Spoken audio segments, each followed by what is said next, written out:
Let's start.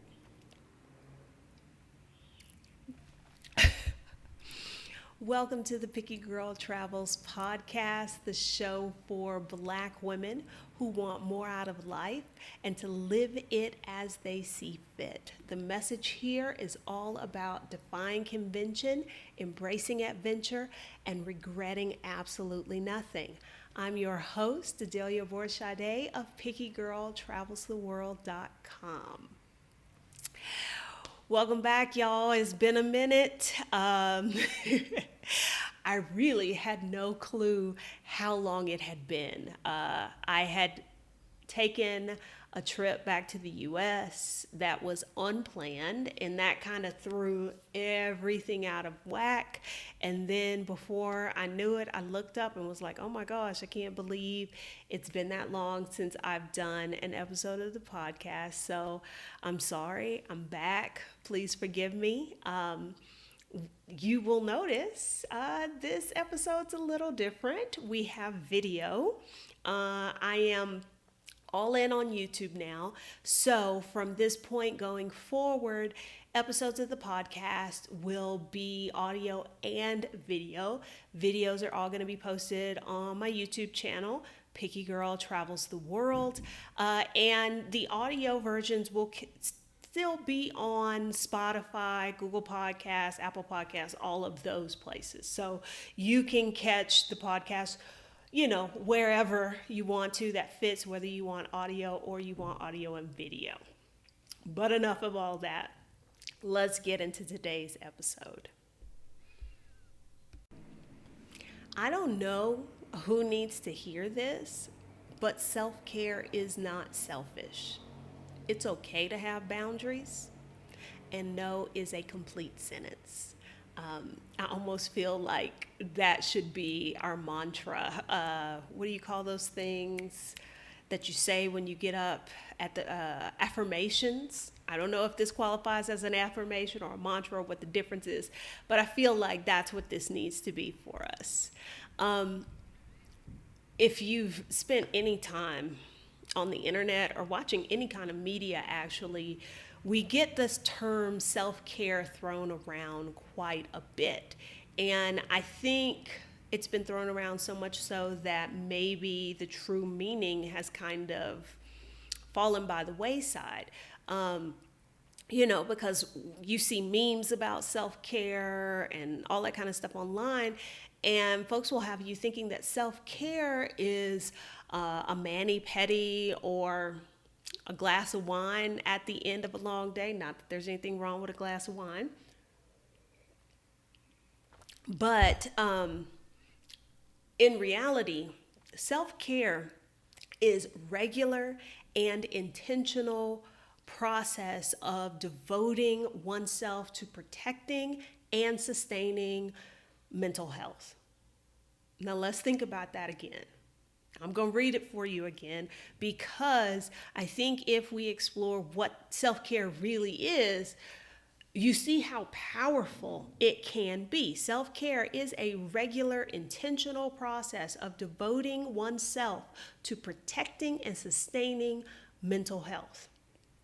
This week, we got what I consider to be a master class in what it looks like to practice self-care. And I'm talking about the whole Naomi Osaka French Open thing.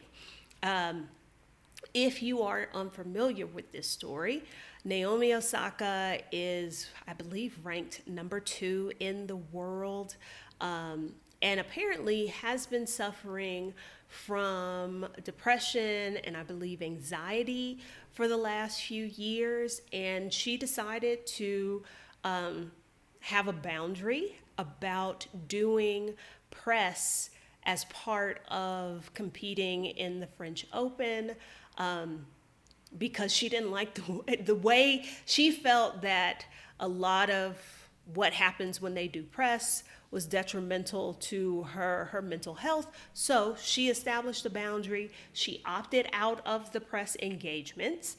The French Open responded by fining her, as as is their policy for athletes who don't participate in press. And Naomi Osaka was like, okay, I got your 15 grand, because that's apparently what the fine was. Now, I find there's lots of layers here, but one of them, this example is especially powerful because Naomi is a Black woman. Not only is she a Black woman, she's got this huge platform. So that kind of raises the elevation of this whole conversation. Another part of it is the fact that Naomi has the FU money, and y'all know I talk about that. FU money provides you with the freedom to let go of the things, the people, the places that are no longer serving you. She had the money, unlike probably a lot of the lesser known players, to be able, like, yeah, I'll pay your fine.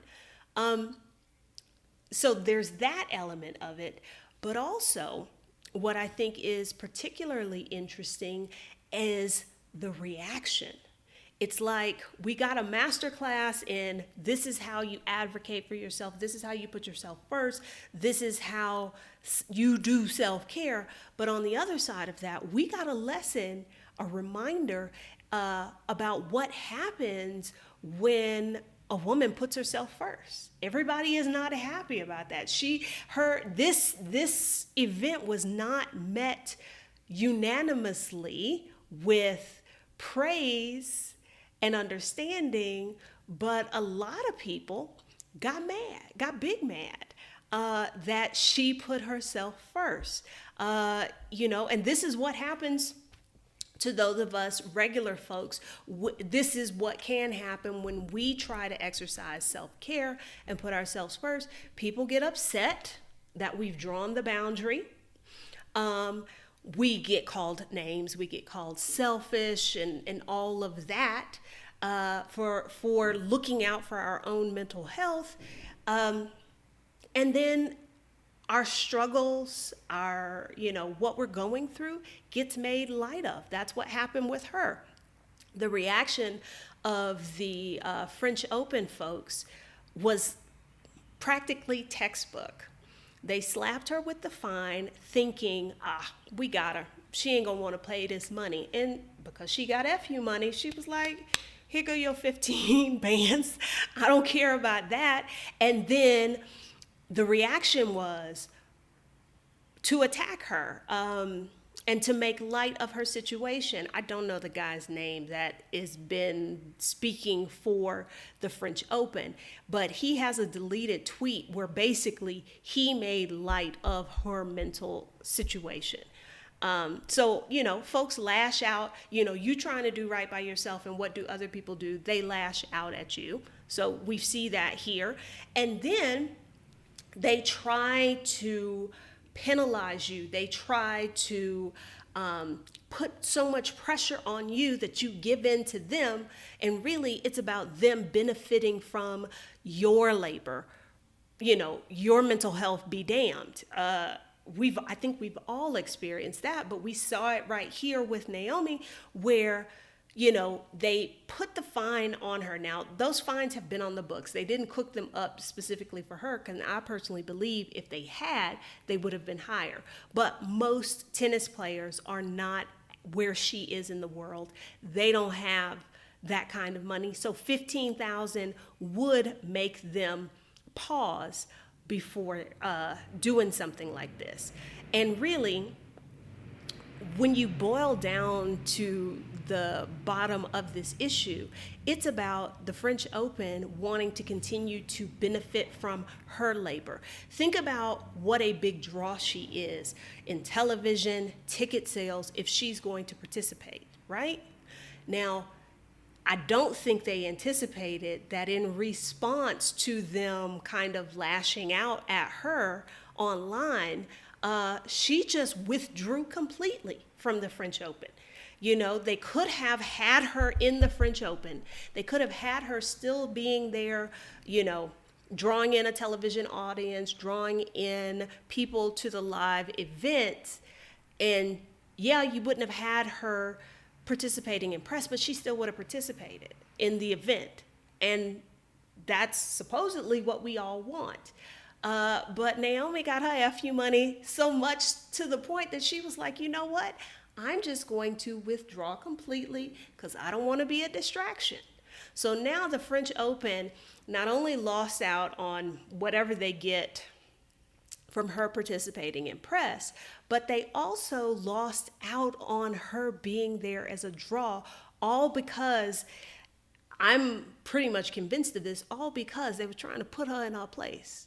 Now, as Black women, how many times has someone tried to the reprimand you in such a way, make sure you knew your place, okay?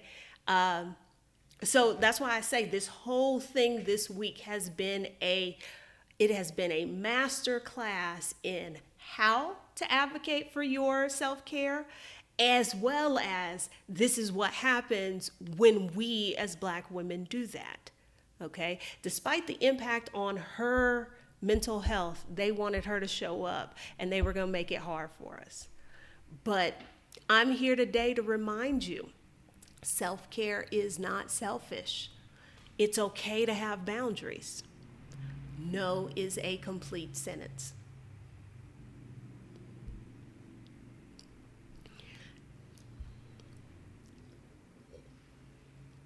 Sorry about that. Now, if we look back, like, where does this come from? Why is this 23-year-old being like dragged through the mud? And while the French Open initially did like come for her, they've kind of eased up on their stance, and I think that's partly because of the wider conversation that has happened on social media and so many people coming to her defense, supporting her. You know, I think if everybody would have piled on her, like often typically happens to Black women, I think it would have been different. But a lot of people were like, yeah, you're right, baby girl. Advocate for your self-help. Your self-care and your mental health. But if you think about what are society's expectations for us as women, and then if you think about all the things that women are supposed to do, all the ways that women are supposed to behave.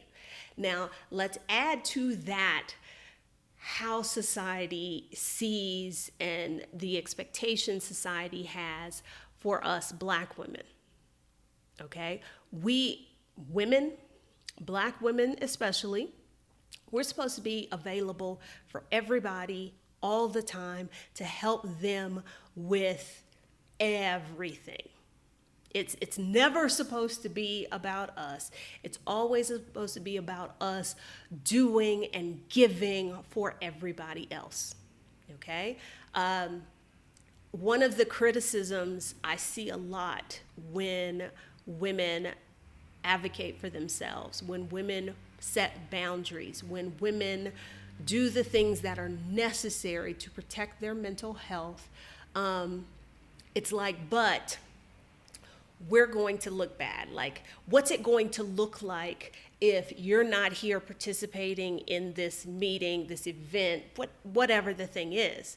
Like, we're expected to keep up appearances no matter the personal cost to ourselves. That's some bullshit, straight up. But let's be real, that's what society expects. We are supposed to sacrifice ourselves for the greater good for everybody. And if you are a mother, let's raise that 100-fold. You are supposed to sacrifice for your children. If you are partnered, you're supposed to sacrifice for them. On top of, women are supposed to be giving and nurturing and blah, blah, blah, all these things that women are supposed to be. I always find it interesting, all these things that women are supposed to be, but yet nobody gives a damn how we are as women. Okay? So society has kind of put us in this situation where we as women, we contribute to this. We participate in this because we've been socialized to believe this is what it means to be a woman. You're supposed to do all this sacrifice. You're supposed to give, and put everybody first. Okay? Now, that's stupid.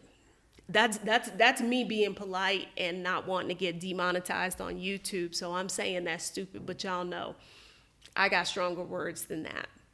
Okay? So on the one hand, we've got society that has us believing our self-care is unimportant, that our mental health is not a priority. So we've got that. But the reality is self-care is absolutely necessary. Okay?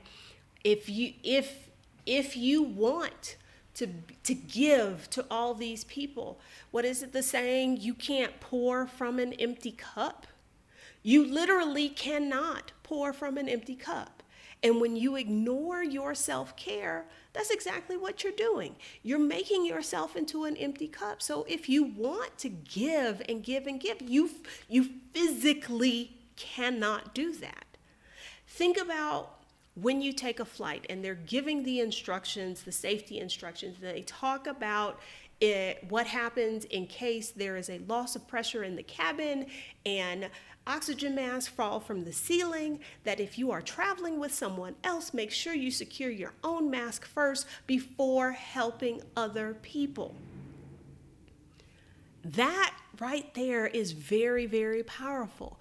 You are supposed to take care of yourself first before you help other people. But think about in your own life. Is that what you have done? Have you taken care of your needs first before you took care of other people? Or did you actually do the opposite and push down and push away your needs so that you could take care of other people? So yeah, not only do we often neglect our own self-care, we actually actively contribute.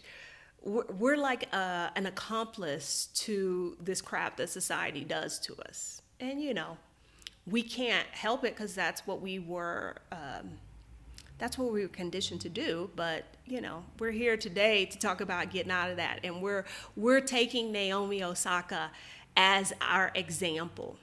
Now, the thing about self-care is it's necessary. It isn't a luxury. And I feel like when we as women talk about setting boundaries and we tell people no, and we talk about self-care and I need to take care of my mental health, we're made to feel like that's a luxury we can't afford. And I don't buy that. That is not true. In actuality, self-care is a necessity. It's something you must do. You don't consider eating to be a luxury. You don't consider taking a bath to be a luxury. Those are things you need to do to maintain your health. So self-care is that, but for mental health. Sorry, y'all. Got a call there. Okay. So yeah, self-care is necessary. Making sure that you're okay. Again, you can't take care of other folks if you're not okay. So you got to take care of yourself. And when you don't take care of yourself, that's how you end up burnt out. Think about, I've experienced burnout in my professional life, and I can definitely point back to I wasn't doing the things like setting boundaries and protecting my mental health in that realm. And yep, I ended up burned out. When you don't take care of your mental health, when you don't set boundaries, when you don't make self-care a priority, that can worsen things like anxiety. It can make you more distracted. Throughout your everyday life, it can make you angry. You ever find yourself angry and you can't figure out who you're mad at or why you're mad at? Or if you're tired all the time, you're fatigued, that can totally be related back to lack of self-care. You know, it can even look like you can't sleep at night. You're just dissatisfied with your relationships. You're dissatisfied in yourself professionally, things like that. If you forego self-care for too long, you end up you can end up, I think, with self-esteem issues. You can have a hard time practicing empathy and compassion. So, on the whole, when you forego your self-care, you're really screwing yourself multiple ways, and we don't want that. I think right now in society, because people often equate self-care into these little things that you do that, make you feel better in the moment, like I went and I got a massage. Yes, that can be self-care, but sometimes a massage is not enough. If you have been ignoring your self-care, or you have never practiced self-care in all of these years, one massage is not going to undo years of damage. You can't neglect yourself, your mental health, and then have this unrealistic expectation that, oh, I went and got a massage and got a mani-pedi, I'm all good now. No, it doesn't work like that at all, okay? And I think we need to kind of rein in our expectations. This idea that if I do practice self-care, like I got the damn massage, everything should be okay now. That's not how it works. If you think about it, you don't comb your hair once for the month and that's good enough, do you? Do you take one shower for the month and that lasts all month? No. It's an ongoing process. It's an ongoing practice. Let's go back to our definition of self-care. It is, it is, where is it?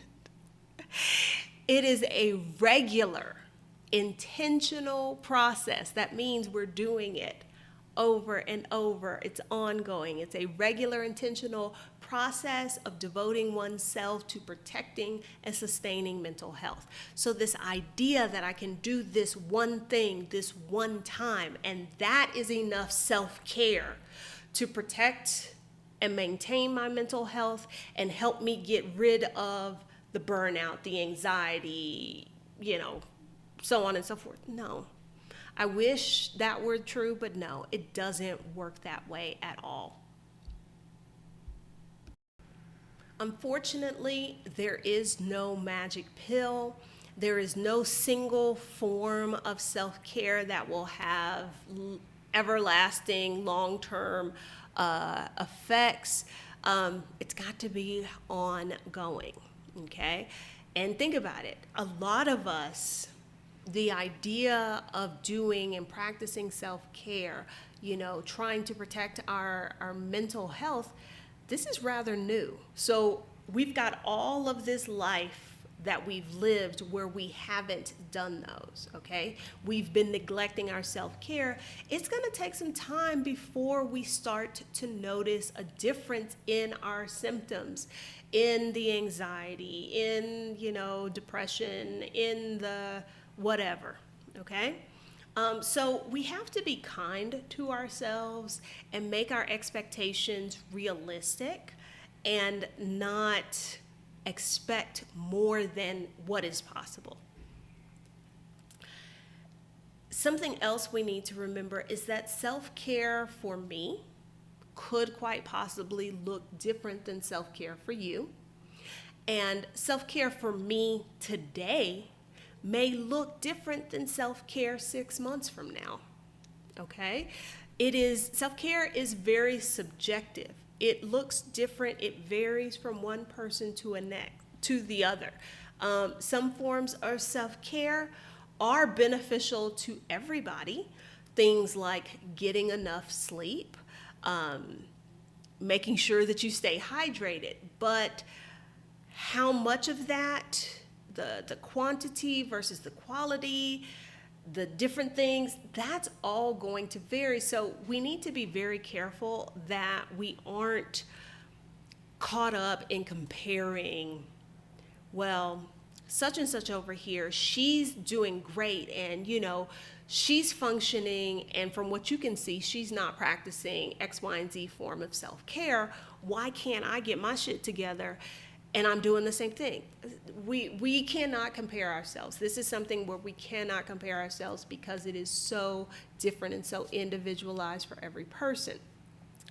And what you need when you need it, that's going to be different too. Like, I don't feel that in many of these conversations about mental health and self-care, I don't feel like there's enough conversation about the timing of self-care and what that means. So like, there are preventative measures of self-care. Like, if you know you're going to be in a challenging situation. So if we go back to the Naomi Osaka example, she knew she had this tournament coming up. She knows how her anxiety, how anxious she gets dealing with the press. So as a preventative measure, she opted out of those press engagements because she knew this challenge was coming up. Okay, so there are self-care preventative measures. Then there's self-care that you can exercise in the midst of what's going on. These are more like coping skills. Coping skills help you recognize when you need help, when something is going on that is detrimental to your mental health. How can you, in this moment, deal with it so that you can get through it? Okay, so that is also practicing self-care. Like, you do what you need to do to get out of that situation. And then there is the ongoing process of self-care. Those things that you do continually. It's like almost a routine. And you start to see a lasting impact on your mental well-being.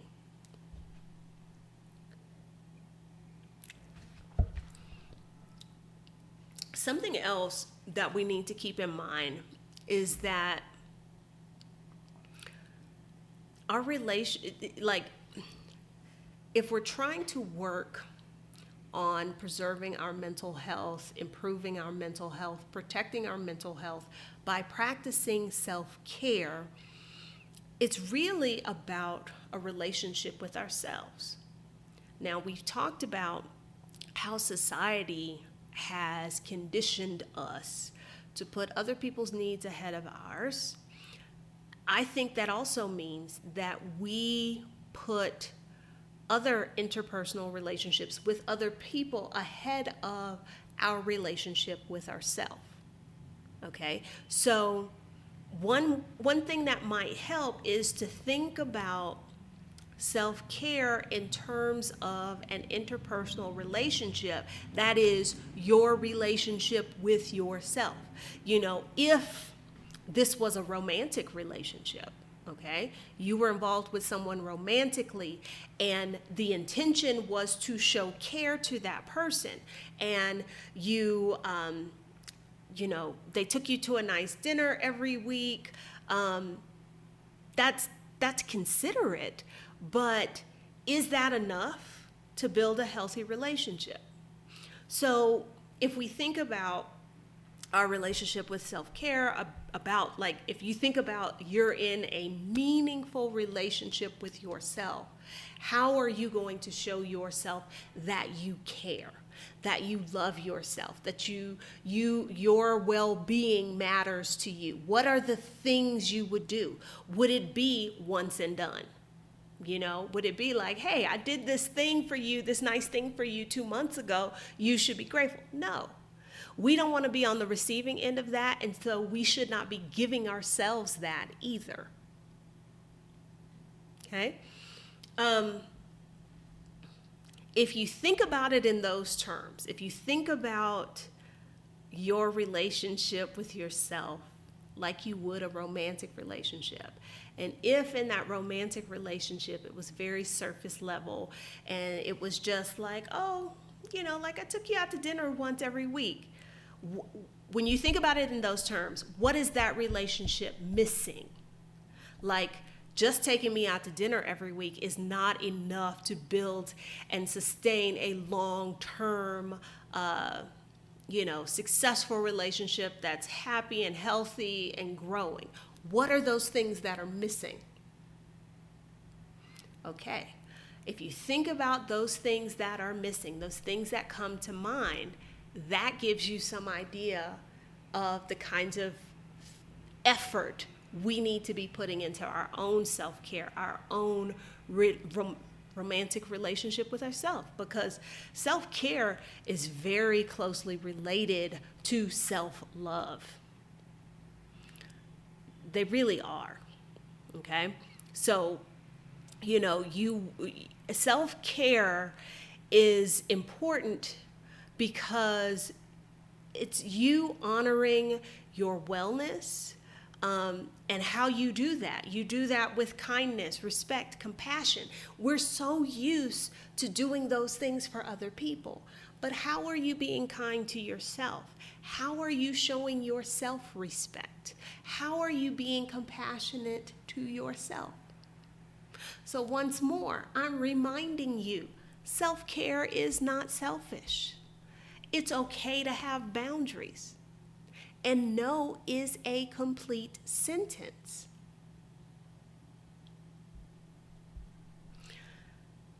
So, what did y'all think of today's episode? Let me know.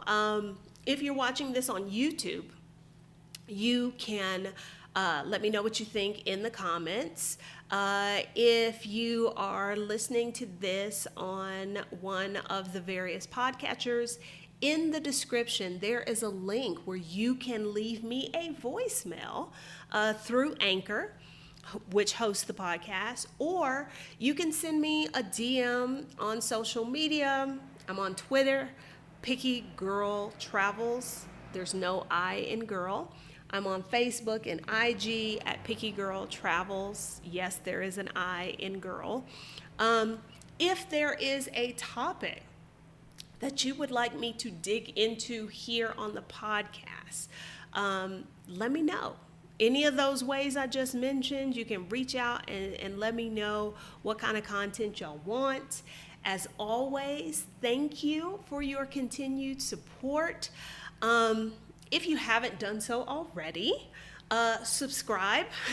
If you're on YouTube, subscribe to the channel. If you are listening to this on a podcasting platform, you can subscribe there. Another way that you could show support is to leave a review on the podcatching platforms. You could give this particular video a like. You could even share this episode with other women in your life who you think could benefit from it. Now, if you want to show your support financially, I'm not mad at that.